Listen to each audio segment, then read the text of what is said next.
জীবনের একটা পর্যায়ে এসে আমার মনে হচ্ছিল পড়াশোনা আমার বাদ দিয়ে দেওয়া উচিত। আমার উচিত ড্রপড আউট হয়ে ক্যাম্পাস ছেড়ে দেওয়া। সিজিপিএ নিয়ে মারামারি আর ভালো লাগে না।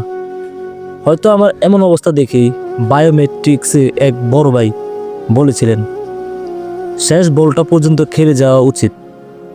ভবিষ্যৎ কেমন হতে যাচ্ছে তুমি জানোই না। হয়তো আজকে যে এক্সামটা নিয়ে তুমি হতাশ, কালকের দিনে এসব হতাশা তোমাকে ছুঁয়ে দেখতে পারবে না। আমার একজন কলিগ আছেন, বছরখানেক আগে তার মায়ের দুরারোগ্য ব্যাধি ধরা পড়েছিল। এখন পর্যন্ত চিকিৎসা চলমান।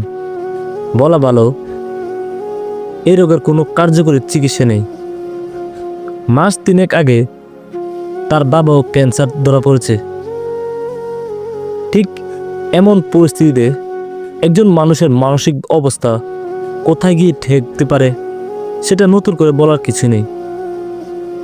আমার কলিগ প্রায় সময় মজা করে বলেন, ভাই আমার বাসাটাই একটা হাসপাতাল। গতকাল একজন মহিলার সাথে দেখা হলো। উনি বৃষ্টির মধ্যে আমার কাছে কিছু একটা বিক্রি করতে এসেছেন। একটা সাধারণ কলম, 5 টাকা দাম। অনুরোধ করে বলল, স্যার আপনি আমার কলমটা কিনে নিন, দাম 5 টাকা। দয়া করে আমাকে 10টা টাকা দিন। আমার একমাত্র ছেলে হাসপাতালে, তার চিকিৎসার খরচের জন্য রাস্তায় নেমেছি। আমি লক্ষ্য করলাম মহিলার পা থেকে মাথা পর্যন্ত হিজাবে ঢাকা। ঘোলা হয়ে আসা চোখ দুটোর মাঝে রাজ্যের ক্লান্তি। বুঝাই যায় সারা রাত হাসপাতালে কাটিয়ে রাস্তায় নেমেছেন সন্তানের চিকিৎসার জন্য। আহা কি নিদারুণ কথিত জীবন, আহা কি কঠিন মমতা।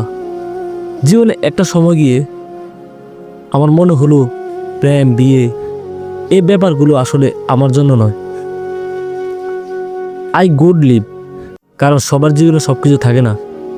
হয়তো আমার জীবনে অনেক কিছু আছে কিন্তু সব কিছু নেই। তার মধ্যে একটা হলো প্রেম, বিয়ে, ভালোবাসা। এগুলো অন্তত আমার জন্য না। জীবন এরপরও থেমে থাকিনি, চলছে নিজের মতোই। যে সাবজেক্টে সাপ্লি খেলাম সেটা পরে রিটেক দিয়ে পাশও করে নিলাম। বিয়ে করলাম, একটা ঘর পেলাম, একজনের ঘর হলাম। আমার বুকটা এখন অন্য কারো দখলে। ড্রপড আউট হয়নি, পড়াশোনা শেষ করেই বের হয়েছি। আমার ব্যক্তিগত মত হলো, জীবনে যা কিছু আসুক না কেন সবটুকু দিয়ে সেটাকে বরর করে নেওয়া উচিত।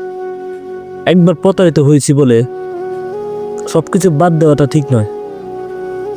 আবার শুরু করুন, নতুন করে বাঁচতে শিখুন।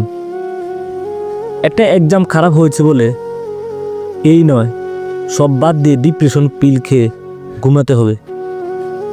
জীবনটা একটা এক্সামের চেয়ে অনেক বড়।